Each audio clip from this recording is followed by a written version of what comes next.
Warren Commission attorney David Bellin called the Tippit murder the Rosetta Stone of the Kennedy assassination. A Rosetta Stone is defined as a key to some previously undecipherable mystery. While the Kennedy assassination has been an undecipherable mystery for the past 60 years, the Tippit murder will not unlock all of the mysteries of the Kennedy assassination. The Tippit murder does, however, show us there were two men resembling Lee Harvey Oswald, two wallets, two sets of identification, two arrests made in the Texas theater, and two murders which resulted in one man, Harvey Oswald, being charged with the murder of both Tippit and President Kennedy. A careful analysis of the Tippit murder will allow us to identify certain members of the Dallas police who were corrupt and identify evidence that was created, evidence that was manipulated, evidence that was destroyed, and understand how and why Harvey Oswald was framed to take the blame for murdering Tippit.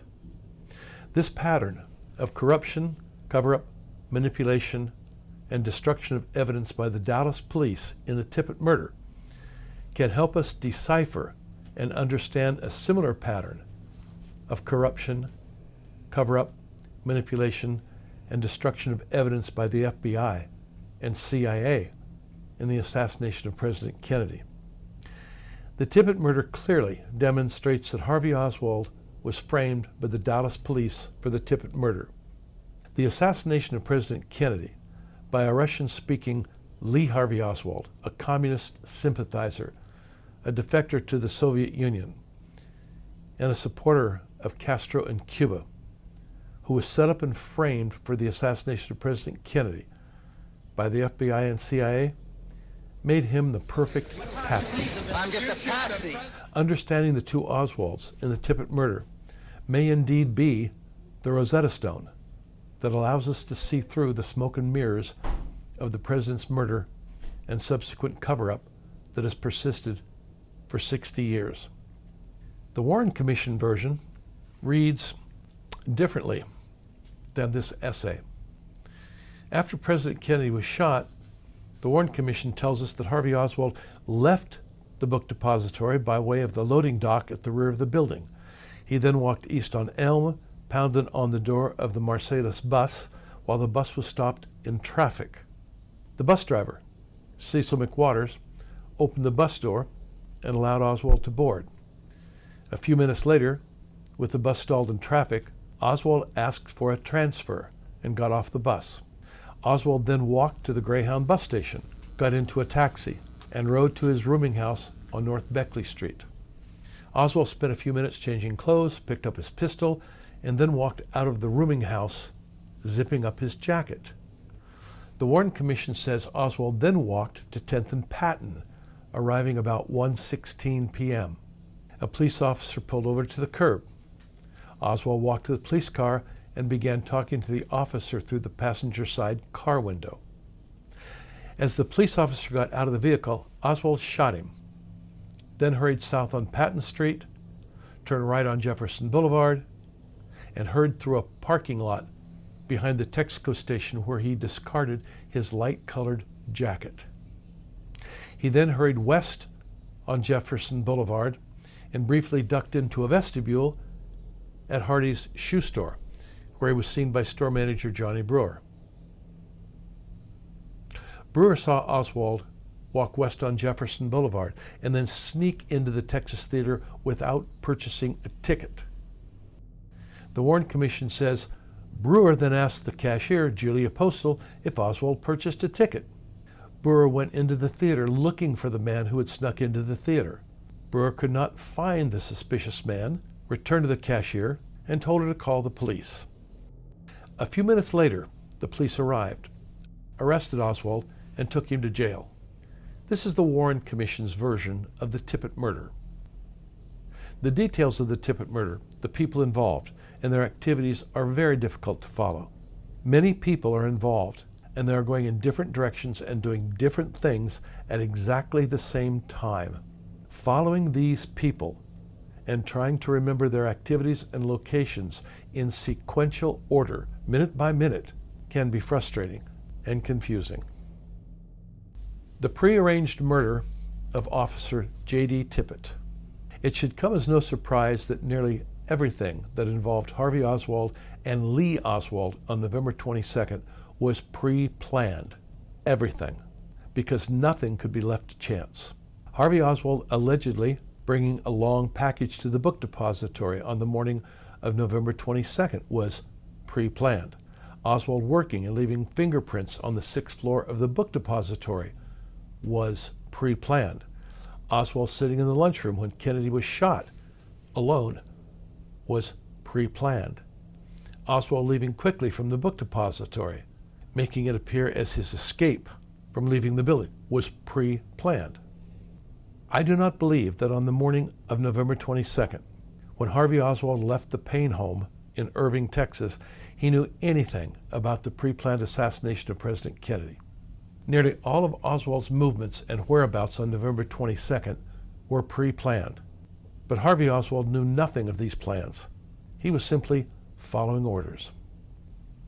After President Kennedy was shot, Harvey Oswald left the Texas School Book Depository by way of the loading dock at the rear of the building. He then walked east on Elm Street, pounded on the door of the Marsalis bus while the bus was stopped in traffic. Oswald boarding the Marsalis bus was pre-planned. Officer Tippit, sitting at the Gloco station, waiting for Harvey Oswald, was pre-planned. Oswald going to the Texas Theater was pre-planned. The murder of Officer Tippit was pre-planned. It may seem hard to imagine or understand why 2 Dallas police officers would become involved in a plot to murder Officer Tippit, a fellow Dallas policeman, in front of numerous eyewitnesses. The extent of Tippit's involvement in the events of November 22nd are mostly unknown, but Officer Tippit, as we shall see, knew both Lee Oswald and Harvey Oswald. The precise time and exact location of Tippit's murder was carefully planned and staged in order to make it appear as though Harvey Oswald shot and killed President Kennedy from the book depository, and 45 minutes later shot and killed Officer Tippit in Oak Cliff. The murder of Officer Tippit was simply the final act in a long drama wherein Lee Oswald framed Harvey Oswald for the murder of President Kennedy and for the murder of Officer Tippit.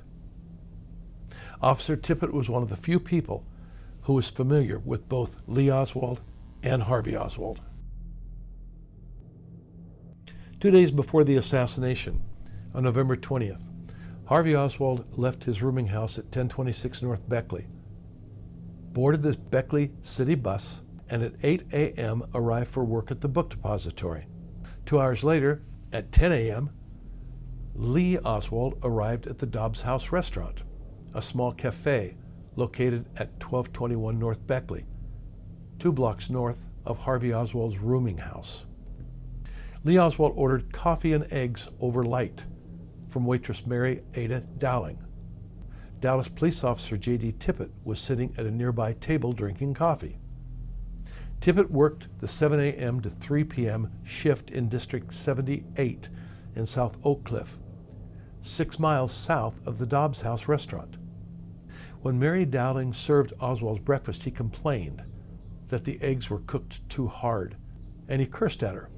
When she offered to replace his order, Oswald belligerently refused. A few minutes later, after waiting for a coffee refill, Oswald again cursed at Mary and attracted the attention of Officer Tippit, who said nothing.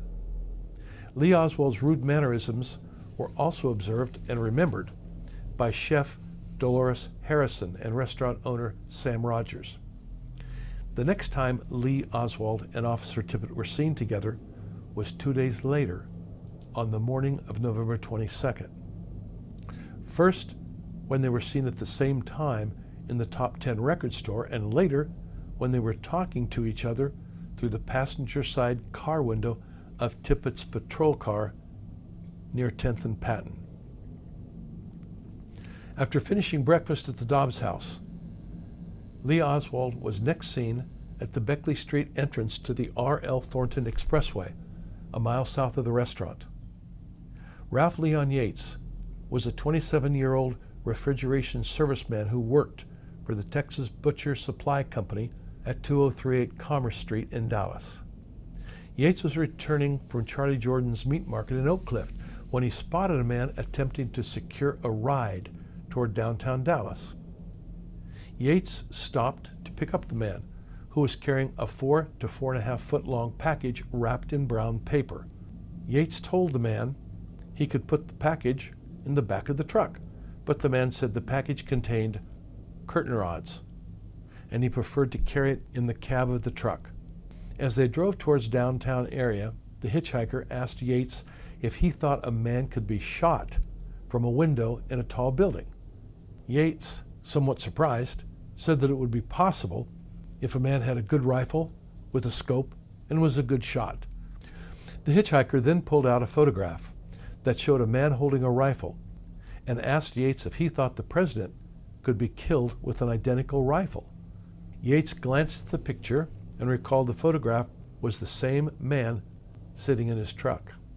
In the photo, the man was holding a rifle in his right hand, but the butt of the rifle was resting on the ground. The rifle had a strap, but no scope, and the man was wearing a pistol in a holster. The man then asked Yates if he knew the president's parade route, and then asked if he thought the route would be changed. Yates said he doubted the route would be changed unless it was changed for safety reasons. As Yates approached downtown Dallas, the hitchhiker told Yates that he was going to Houston Street. Yates turned off the expressway onto Commerce, drove north on Houston, and stopped for the traffic light at the corner of Elm and Houston.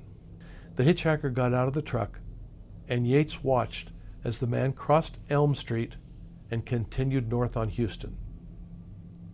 Yates turned left in front of the Texas School Book Depository building, got back on the expressway, and drove to the Park Market on Shady Grove Road in Irving. When Yates returned to the Texas Butcher Supply Company, he told fellow employee Dempsey Jones about the hitchhiker and the long package that contained curtain rods. Yates also told Dempsey the young man talked about shooting a man from a window in a high-rise building.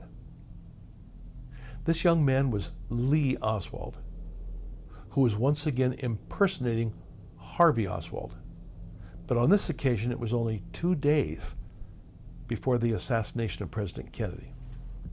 The day before the assassination, on Thursday, November 21st, HARVEY Oswald rode with Wesley Frazier to Ruth Payne's home in Irving after work, allegedly to visit his wife and children. However, I believe that HARVEY Oswald is simply following detailed orders, instructions that were given to him by someone very close to the conspirators. The real purpose of Oswald's visit may have been to pick up and open a package that was mailed to him at the Paynes' home. This package, however, was not delivered to the Paynes' house because of insufficient postage. The package was held at the Irving Post Office and later opened by a postal inspector. The original address on this package was 2525 West 5th, Irving, Texas, the same address that appeared on the post office's notice of attempted delivery. Someone within the post office placed a label over Ruth Payne's address after the assassination. The label shows a different address for Oswald. The package contained a long brown paper bag, similar in size and appearance to the paper bag allegedly used by HARVEY Oswald to carry the rifle into the book depository. If HARVEY Oswald had received this package at Ruth Payne's home, opened this package, and examined the bag, then this paper bag would have been placed on the 6th floor of the book depository. Oswald's fingerprints on this paper bag would connect him to the Manisher Carcano rifle found on the 6th floor of the book depository. As HARVEY Oswald was relaxing with his family on Thursday evening in Irving, Texas, a young man knocked on the door of apartment number 206 at 223 South Ewing about 9 p.m. The apartment, 13 miles away in Oak Cliff, was occupied by a professor at Southern Methodist University. The knock was answered by the professor's friend, Helen McIntosh, who greeted an unknown young man. When the man asked for Jack Ruby, the professor told Miss McIntosh that Ruby lived in the adjoining apartment, number 207. The next day, following the assassination, Miss McIntosh saw photographs of Lee Harvey Oswald on television and realized that this was the same young man who had appeared at the door of her apartment the previous evening. The young man who spoke with Helen McIntosh was not the man she saw on television. The man Helen saw was Lee Oswald. A few hours later, at 2:15 a.m. on November 22nd, Lee Oswald entered the Lucas B&B restaurant at 3520 Oaklawn, 2 doors from the Vegas Club at 3805 Oaklawn. Mary Lawrence was the head waitress and had known Jack Ruby for 8 years. Oswald told Mary and also told the night cashier that he was waiting for Jack Ruby. A short while later, Ruby entered the cafe, sat at a table, and was soon joined by Lee Oswald. The two men sat together and talked for over a half an hour and then left. The FBI did not take Mary seriously because they knew that Lee Harvey Oswald spent the night with his wife at Ruth Payne's in Irving. When subsequently questioned by the Dallas police, Mary stuck to her story. She didn't care if Oswald was supposed to have been at Ruth Payne's at 2:15 on the morning of November 22nd. Mary was positive that she saw Ruby and Oswald together in her restaurant. Mary told detectives R.W. Westfall and P.M. Parks that the man in her restaurant was positively Lee Harvey Oswald and that he was waiting for Jack Ruby. A week and a half after the assassination, on December 3rd, Mary received a phone call from an unknown man who said, quote, "If you don't want to die, you better get out of town." Mary and her co-worker both saw Lee Oswald and Jack Ruby together only 10 hours before the assassination. Yet neither woman was questioned or interviewed by the Warren Commission. On the morning of November 22nd, when Dallas Police Officer J.D. Tippit left work, he hugged his 14-year-old son Alan and said, quote, "No matter what happens today, I want you to know that I love you," end quote. Alan Tippit remembered this was an unusual display of affection from his normally unaffectionate father. It was the last time Alan Tippit saw his father alive. On the morning of November 22nd, Harvey Oswald left the Paynes home in Irving, Texas, and walked to the nearby home of Wesley Frazier, with whom he rode to the book depository in Dallas. Frazier's sister, Letty Mae Randall, saw Oswald as he walked to her house. Mrs. Randall told Warren Commission Attorney Mr. Ball that Oswald was wearing a dark gray colored jacket. Warren Commission testimony. Mr. Ball: "Well, this one is gray, but of these two, the jacket I last showed you is Commission Exhibit 162, and this blue-gray is 163. Now, if you had to choose between these two, Mrs. Randall, I would choose the dark one." Mr. Ball: "You would choose the dark one?" Miss Randall: "Yes." Mr. Ball: "Which is 163. According to Mrs. Randall, Harvey Oswald was wearing the dark-colored jacket described as 163, Commission Exhibit 163, on the morning of November 22nd. The identification of this dark-colored jacket and the shirts worn by Harvey Oswald and Lee Oswald are crucial in following their movements. On November 22nd, Lee Oswald was wearing a white t-shirt and the light-colored jacket, Commission Exhibit 162. Harvey Oswald was wearing a dark brown long-sleeve shirt over a white t-shirt and the dark-colored blue-gray jacket shown above, Commission Exhibit 163. Lee Oswald, white jacket. Harvey Oswald, dark jacket. At 7:30 a.m., while Harvey Oswald and Wesley Frazier were en route to the book depository, J.W. Dub Stark arrived at his Top 10 record store to find Lee Oswald waiting outside. Stark was the owner of the record store, which was located at 338 West Jefferson in Oak Cliff. The store still exists, and is across the street and a block and a half west of the Texas Theater.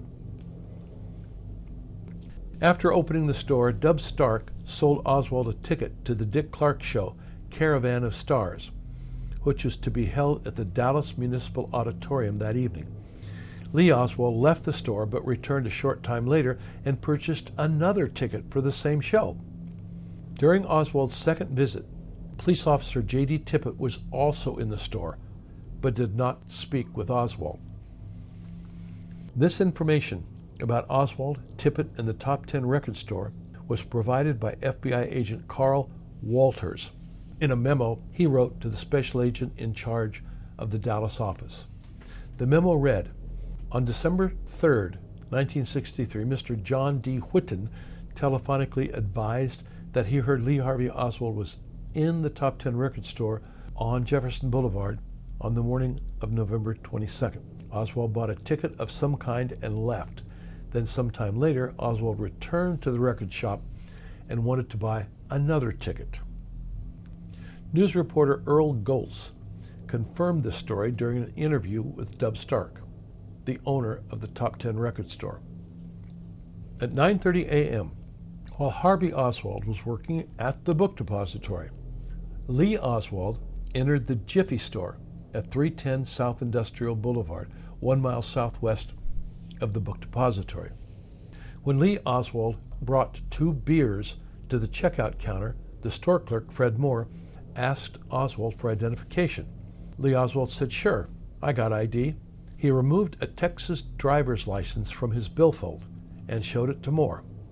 Moore told FBI agent David Berry that he remembered the name on the license was either Lee Oswald or possibly H. Lee Oswald. Moore said the birth year on the license was 1939, and he thought the month was October. Berry described Moore's contact with Oswald in his report and wrote, quote, "Identification of this individual arose when he, Moore, asked him, Oswald, for identification as to proof of age for the purchase of 2 bottles of beer." Moore said he figured the man was over 21, but the store frequently required proof by reason of past difficulties with local authorities for serving beer to minors. End quote.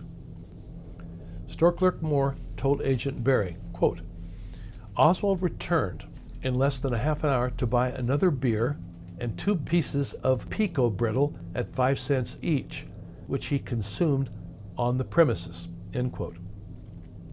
Store clerk Moore remarked to Oswald in the form of a question, quote, "Candy and beer?" End quote, as Moore considered this to be an odd combination. Moore said the man seemed to be nervous while in the store, pacing the aisles as he ate the candy. The Warren Commission concluded that Oswald did not drive a car and did not have a driver's license.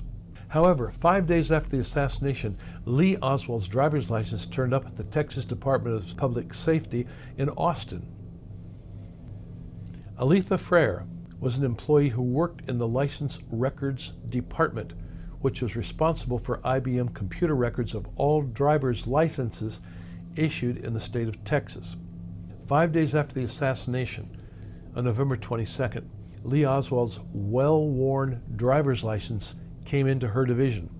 Mrs. Frere said, "One of the girls working in the file cabinets, pulling driver's licenses to be renewed or because of change of name or because of death, ran across a license and exclaimed, 'I have his license. I have Lee Harvey Oswald's driver's license right here.' All of the employees within earshot, 5 or 6 people, then rushed to see the license and saw Lee Oswald's pink-colored Texas driver's license. Mrs. Frere wrote, "I saw with my own eyes the pink Texas driver's license, about 2.5 inches by 3.5 inches. The license had the name Lee Harvey Oswald printed on the card as the licensee. The license was stained with some sort of brownish discoloration. Mrs. Frere said the brown stains on the dirty, worn license may have been caused by carrying the license in a brown wallet." The license was the talk of the office, since everyone knew who Oswald was, and the reason his driver's license records and IBM card were being pulled from the active file was due to the fact that he had been killed. Fellow employee Mrs. Lee Bozarth stated categorically that she knew from direct personal experience there was a Texas driver's license and a file for Lee Harvey Oswald, and that it was pulled and given to a federal agency in early December 1963. Texas Department of Public Safety procedures for issuing licenses and creating files was confirmed by her supervisor, Mr. Griven, to the House Select Committee on Assassinations in 1978. 6 other employees also saw Oswald's file, including Ray Sunday, Joyce Bostic, Inez Leak, Gail Scott, Peggy Smith, and Mrs. Ernest Isaacs.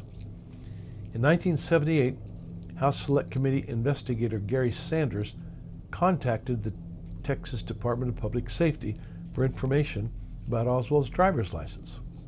After having a brief and curt conversation with Mrs. Say, Mr. Sanders wrote, "It is very obvious to me that if there are any records at the Department of Public Safety pertaining to Lee Harvey Oswald, they're not going to release them." A news reporter asked Harvey Oswald, quote, "Were you inside the building at the time of the shooting?" End quote. Oswald replied, "Naturally, if I work in that building, yes, sir." End quote. But Oswald never said he was outside on the steps, not to news reporters and not to anyone. And not one of the people who were on the steps, Wesley Frazier, Otis Campbell, Sarah Stanton, Billy Lovelady, and others, never said that Oswald was outside on the steps with them. If people want to believe Oswald was outside on the steps, they have to explain why Oswald, on camera, said he was inside the building during the assassination. A few minutes after Harvey Oswald learned that President Kennedy had been shot, he located and spoke with his supervisor and CIA contact, Bill Shelley. I believe that it was Shelley who told Oswald to board the Marsalis bus and meet his contact at the Texas Theater. If not Shelley, then who in the book depository told Oswald to board the bus and go directly to the Texas Theater? Someone, and I believe it was Shelley, gave Oswald half of 2 $1 bills and told him that his contact in the Texas Theater would show him the other half of the dollar bills for identification. In 1974, Dallas journalist Elsie Glaze met a woman who had been working for the Texas Book Depository since 1969. Her immediate supervisor was Bill Shelley, who Glaze met and then contacted on numerous occasions. In a 1989 letter, Glaze wrote, quote, "Mr. Shelley claims to have been an intelligence officer during World War II and thereafter joined the CIA," end quote. Shelley was Oswald's supervisor at the book depository, but his connections with Oswald could have been much deeper. Here's a photo of Harvey Oswald handing out Fair Play for Cuba literature in front of the International Trademark Building in New Orleans. There's a man standing behind Oswald and to his left with a very distinct hairstyle. When the photo of this man is compared with photos of Bill Shelley taken on November 22nd, the similarities are obvious. If the man in the photo was Bill Shelley, then his connection with Harvey Oswald is much deeper. Harvey Oswald, wearing a long-sleeved brown shirt and carrying his blue-gray jacket, quickly left the book depository. His quick departure was pre-planned to make it appear as though Oswald was trying to quickly escape from the scene of the shooting. Minutes after Harvey left the building, it was Bill Shelley who told Supervisor Roy Truly that Oswald was missing. Harvey Oswald walked east on Elm Street and saw the Marsalis bus stopped in traffic in the middle of the street near Griffin Street. Oswald walked up to the bus and began pounding on the door. Driver Cecil McWaters opened the door and allowed Harvey Oswald and a blonde woman to board the bus around 12:40 p.m. About the time Harvey boarded the Marsalis bus, a U.S. government employee named Stuart L. Reed photographed the front of the bus.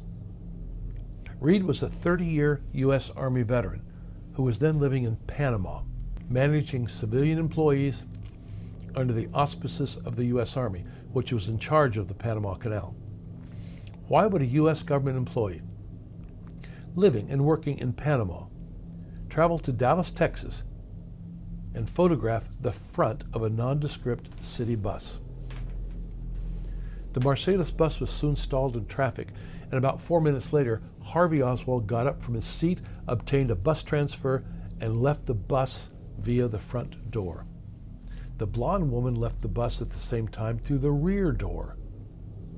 This blonde woman may have been following Harvey Oswald and may have followed Oswald to William Whaley's taxi. While the bus was stalled in traffic, U.S. government employee Stuart Reed took a photograph of the rear of the Marsalis bus. Again, why would a U.S. government employee living and working in Panama travel to Dallas, Texas, and photograph the front and then the rear of the Marsalis bus? These photographs were taken very near the time two police officers boarded the bus looking for Harvey Oswald, who had left the bus only moments earlier. A few minutes later, Stuart Reed took a photograph of the 6th floor window of the book depository before this area was identified as the sniper's nest. An hour later, Stuart Reed took several photos of Harvey Oswald as he was being escorted by police from the Texas Theater in handcuffs. U.S. government employee Stuart Reed, who lived and worked in Panama, took all of these photos, which sequentially followed Oswald's movements from the time he left the book depository to his arrest at the Texas Theater. Reed dropped his film off at a photo lab in Dallas and then traveled to New Orleans to catch a boat and return to the Canal Zone in Panama. Prior to boarding the boat, Reed signed an authorization in New Orleans that allowed the FBI to pick up his developed photo slides in Dallas. The FBI told the Warren Commission that a government executive, Reed, answering to the military, took the photos. This seemed to satisfy the Warren Commission, and Reed dropped out of sight without ever seeing his color slides or photographs. If Harvey Oswald had been killed by the two police officers while on the Marsalis bus, Reed's photographs would have been on the front page of every newspaper and magazine. After getting off the bus, Harvey Oswald walked 3 blocks south on Lamar Street towards the Greyhound bus station and got into William Whaley's taxi. Whaley said, quote, "He wasn't in any hurry. He wasn't nervous or anything." Whaley said that Oswald was wearing a dark brown button-up shirt, a t-shirt, and a blue-gray jacket. Lee Oswald. As Harvey Oswald was walking to Whaley's taxi cab, Lee Oswald was seen getting into a Nash Rambler station wagon in Dealey Plaza. Prior to the shooting, Richard Randolph Carr saw a man on the 6th floor of the book depository and said he was wearing glasses, a hat, and a tan sport coat. Carr saw the same man moments after the shooting, walking south on Houston Street directly towards him. Carr said the man was wearing horn-rimmed glasses and was constantly looking back over his shoulder towards the book depository. When the man reached Commerce Street, he turned east, walked 1 block to Record Street, and got into a 1961 or 62 light-colored Nash Rambler station wagon.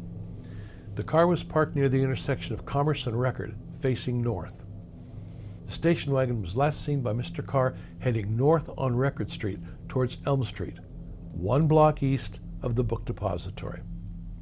Traffic was stalled on Elm Street, and the Nash Rambler was unable to turn left for several minutes. At 12:40 p.m., Deputy Sheriff Roger Craig was standing on the south side of Elm Street when he heard a shrill whistle coming from across the street.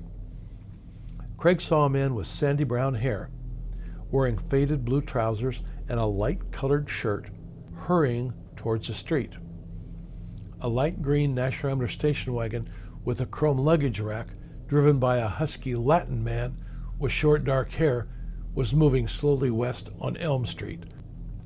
The vehicle suddenly stopped, and the man, a white male in his early 20s, wearing a light-colored shirt, about 5'9" and 140 to 150 pounds, ran across the lawn that was adjacent to the Elm Street extension and got into the station wagon.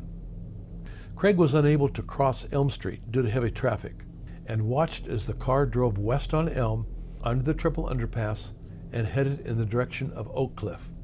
Marvin Robinson was driving his Cadillac west on Elm Street, directly behind the Nash Rambler station wagon. After crossing Houston, he drove past the book depository and almost slammed into the back of the Nash Rambler when it suddenly stopped. Robinson noticed a white male, who he later identified as Oswald, hurry down the grass-covered incline and enter the station wagon. He then followed the car as it drove under the triple overpass. Marvin Robinson's employee, Roy Cooper, was following Robinson in a different vehicle. Cooper remembered the Nash Rambler stop so suddenly that his boss, Mr. Robinson, narrowly avoided running into the back of the Nash Rambler station wagon. Cooper saw a white male between 20 and 30 years of age, who he thought was Oswald, wave at the driver, hurry toward the car, and enter the vehicle. The FBI interviewed Marvin Robinson and Roy Cooper, but they never testified before the Warren Commission, nor were their statements published in the Warren volumes. Mrs. Helen Forrest saw the same young man run from the side of the book depository and enter a Nash Rambler station wagon on Elm Street. Mrs. Forrest said, quote, "If it wasn't Oswald, it was his identical twin."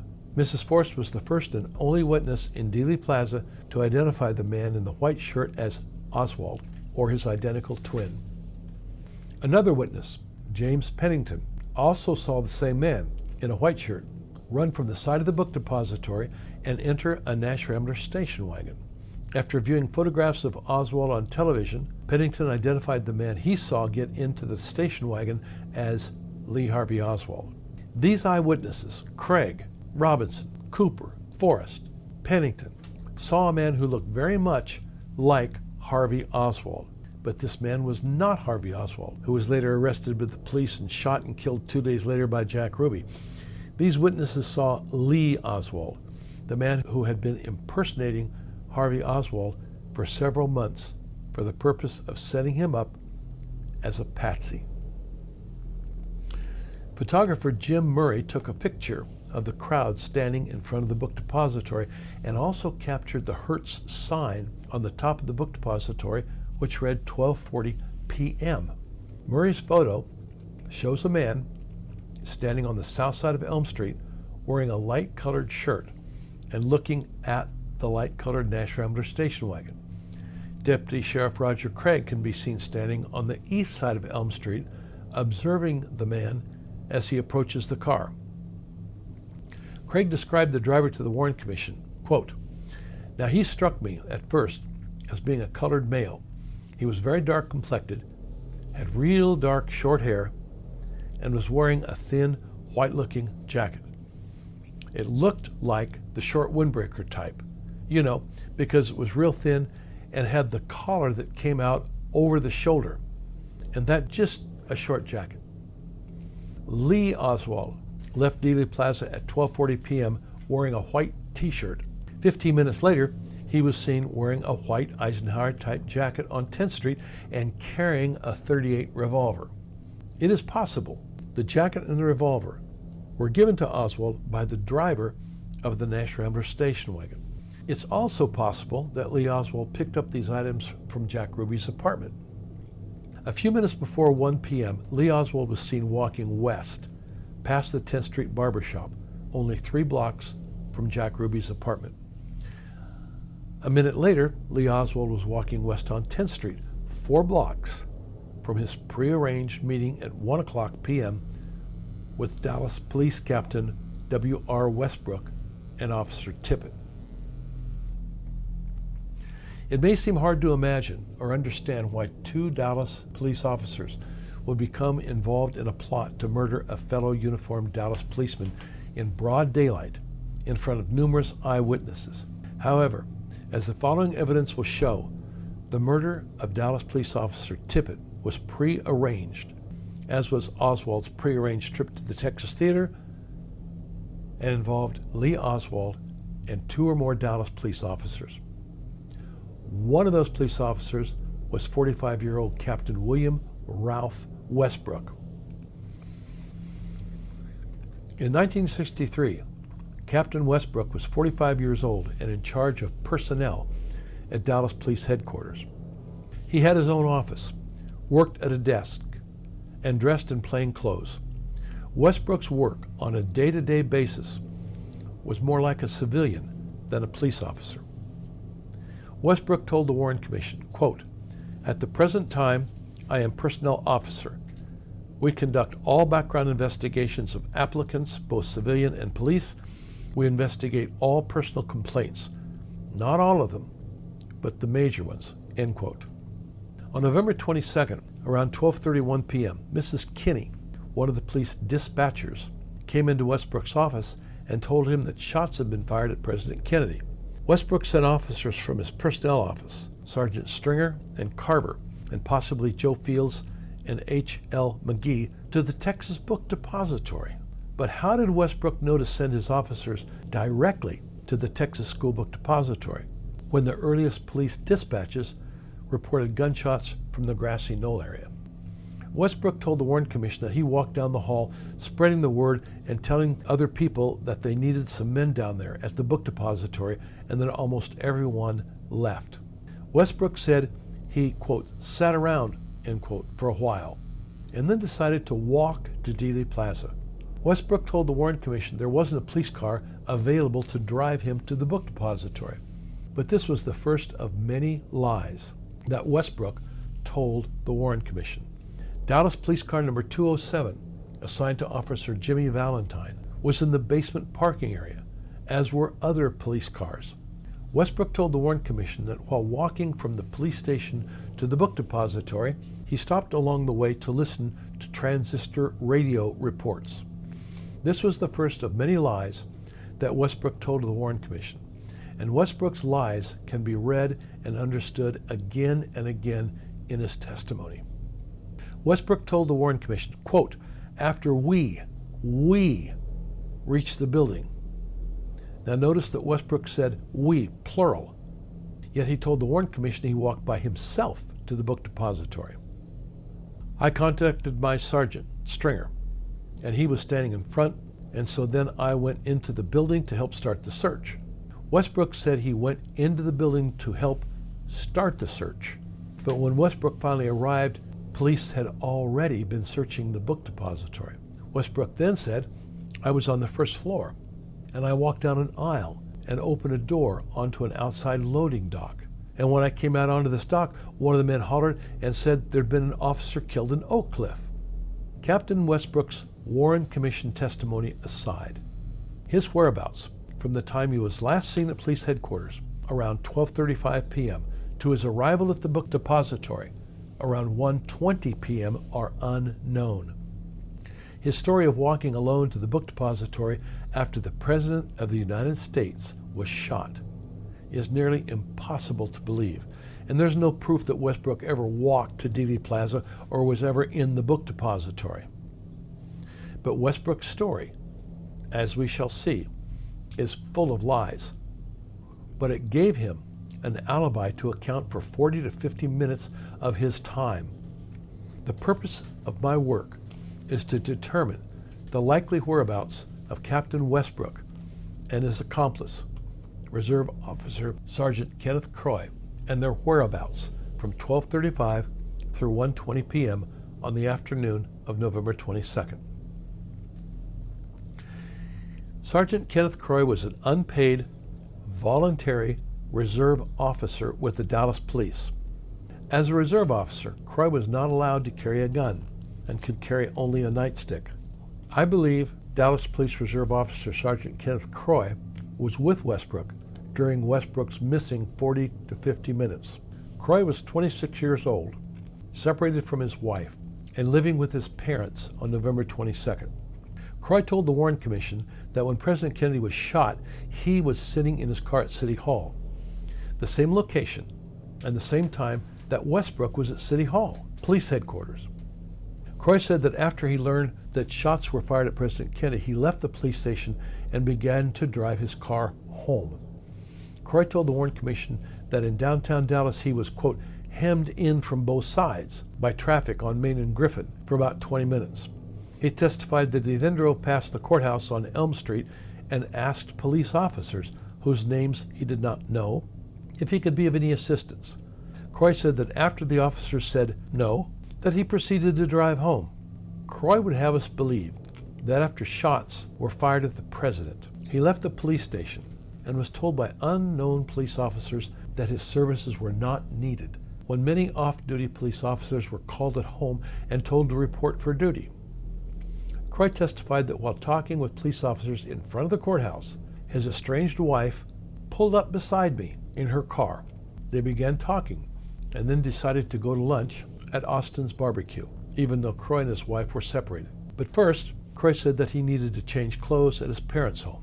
On the day of President Kennedy's assassination, Croy would like us to believe that his priorities were to drive to his parents' house, change clothes, and have lunch with his estranged wife. Croy's Warren Commission testimony aside, his whereabouts from 12:30 p.m. to 1:10 p.m. are unknown. His story of sitting in a car when the president was shot and getting hemmed in with traffic for 20 minutes gave him an alibi to account for nearly 3/4 of an hour of his time.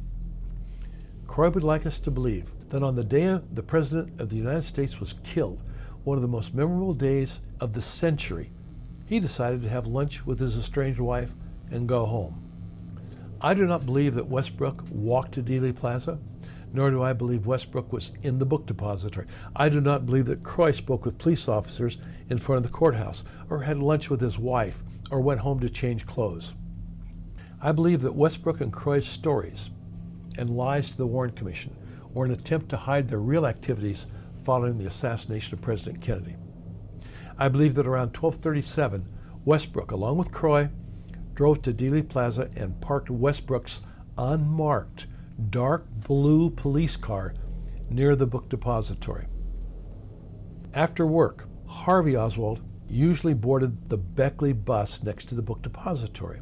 The Beckley bus went under the triple overpass, crossed the Trinity River, turned left on Beckley Avenue, and Oswald normally deboarded very close to his rooming house at Beckley and Zang. However, on November 22nd, HARVEY Oswald didn't board the Beckley bus. HARVEY Oswald, following orders, boarded the Marsalis bus driven by Cecil McWaters. Oswald's assignment was to go directly to the Texas Theater and meet his contact. At the same time that Oswald boarded the bus in the middle of the street, a woman also boarded the bus.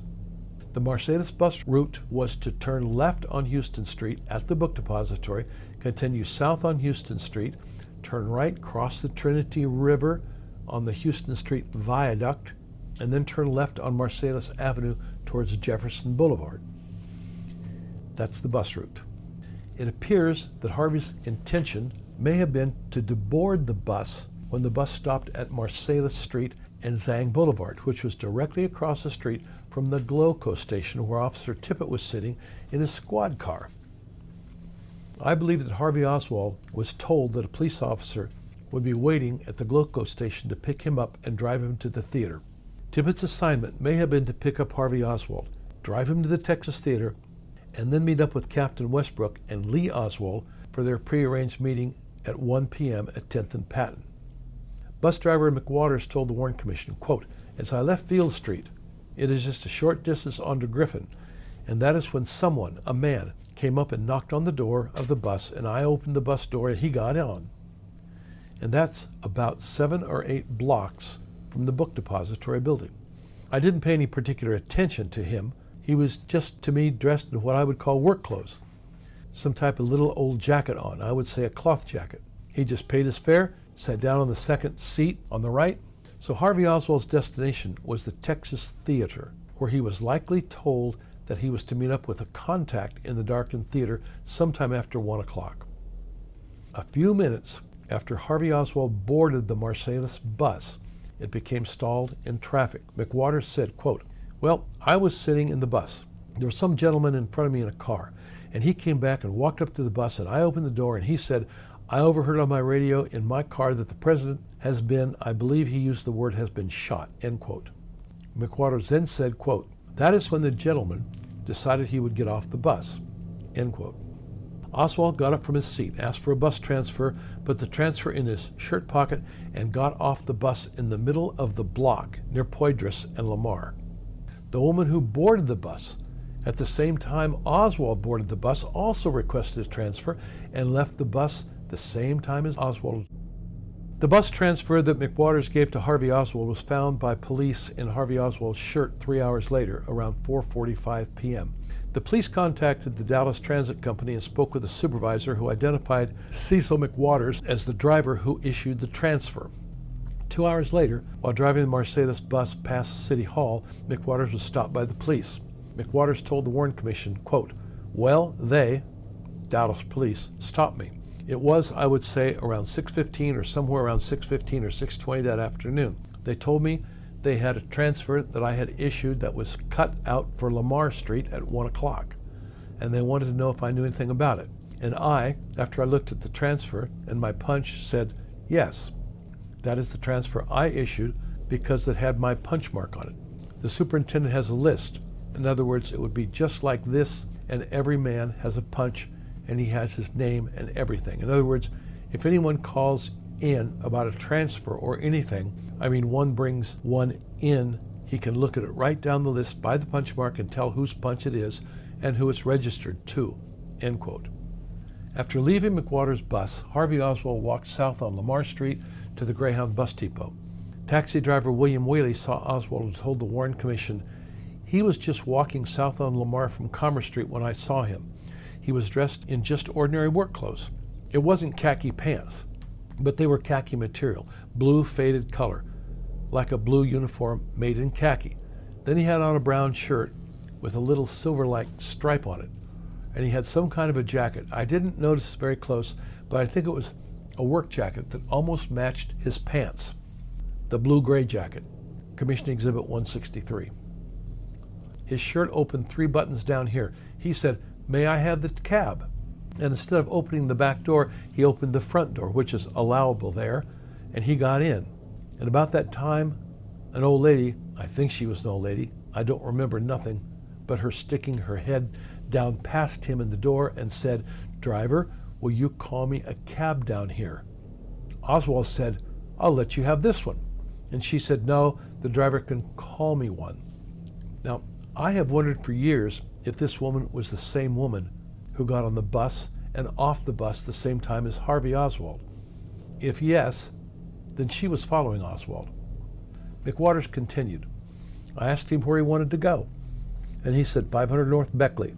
As Whaley drove, he noticed that his passenger was wearing a shiny bracelet." We know that after shots were fired at President Kennedy, Captain Westbrook drove his unmarked dark blue police car, together with Reserve Officer Croy, from police headquarters to Dealey Plaza and arrived around 12:40 p.m.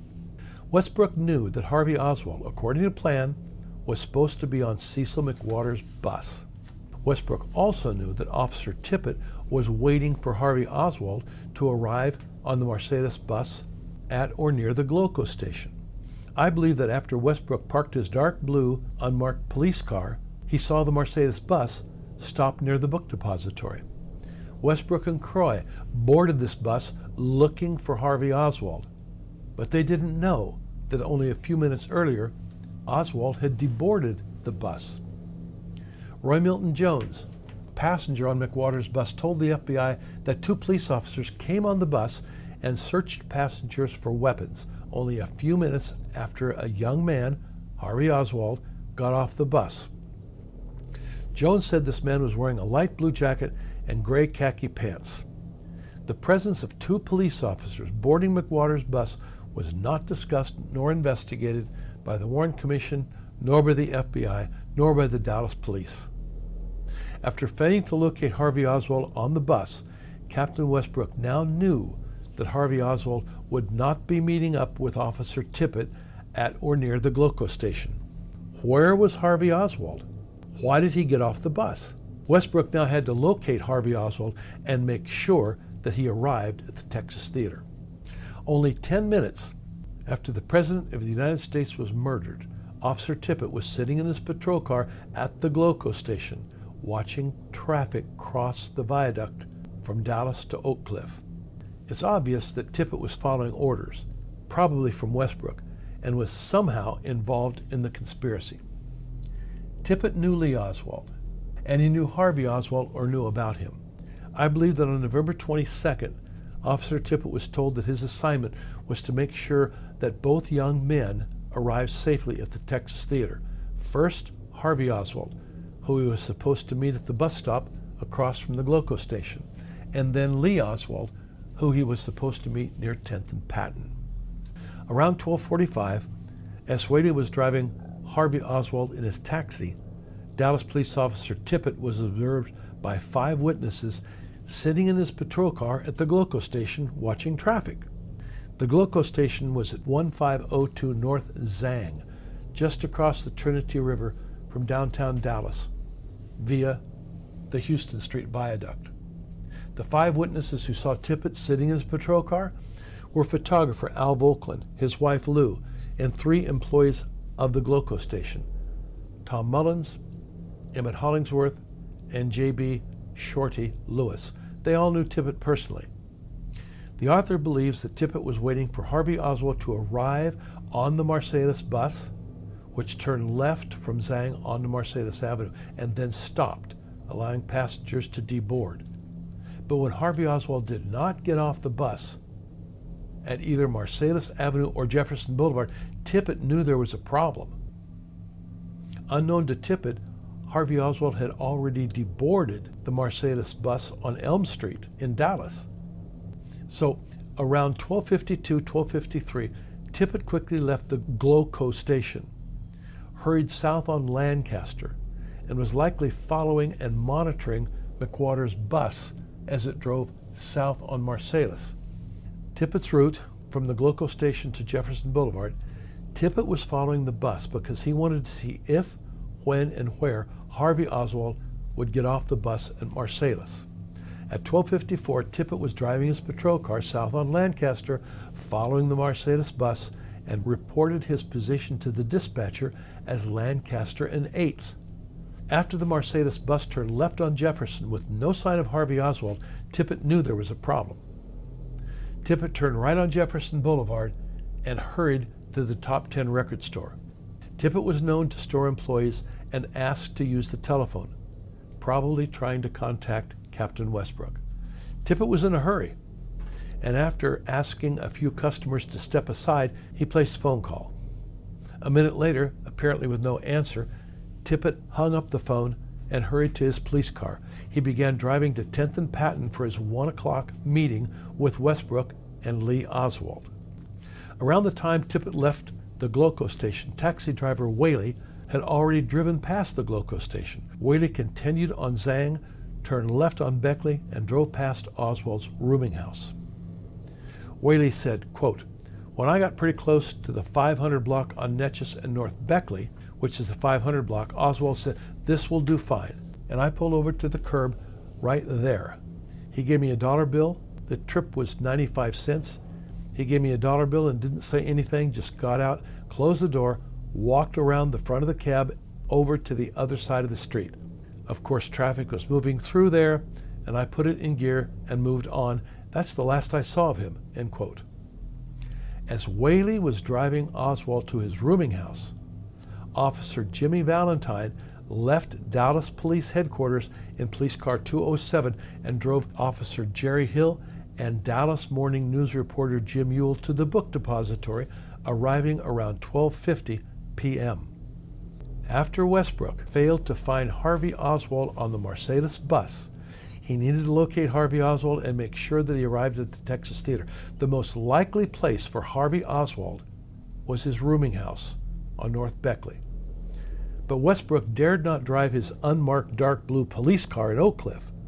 Instead, Captain Westbrook commandeered a nearby police car that just arrived at the book depository, with Officer Jimmy Valentine driving, along with Officer Jerry Hill and Dallas Morning News reporter Jim Ewell.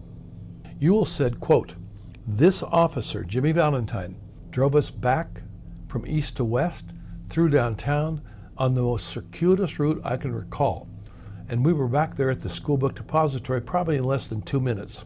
We found ourselves standing right out in the middle of the intersection of Houston and Elm."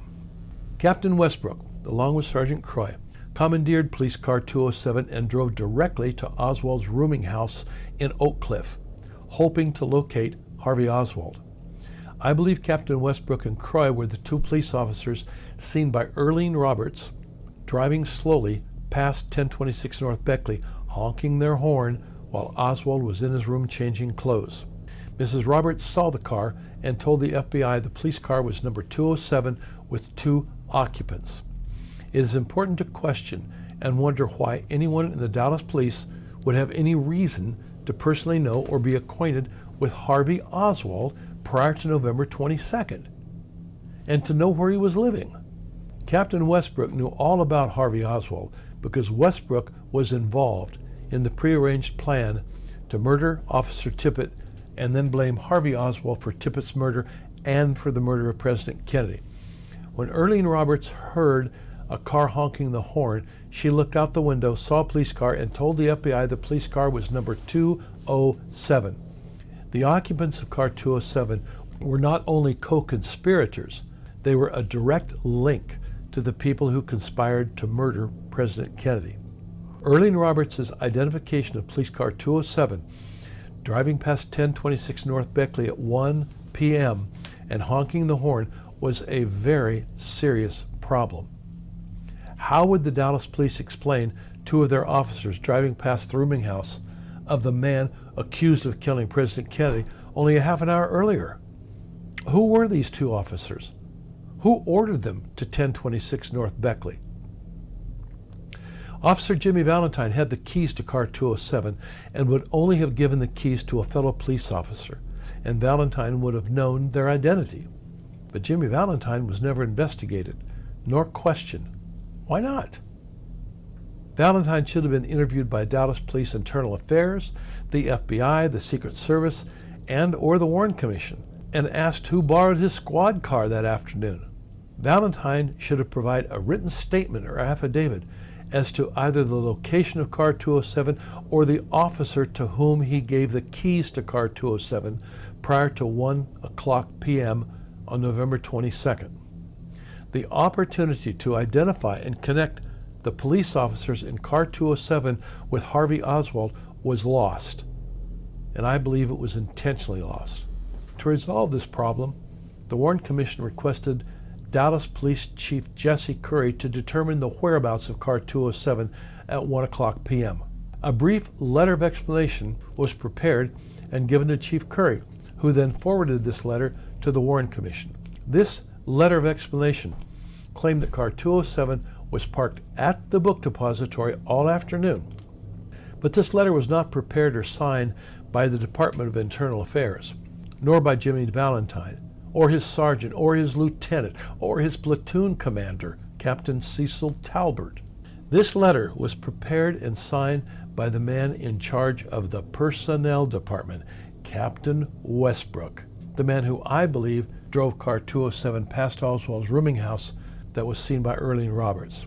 We must therefore wonder why Dallas Police Chief Curry would select Captain Westbrook to investigate the whereabouts of car 207 and then prepare and sign this letter.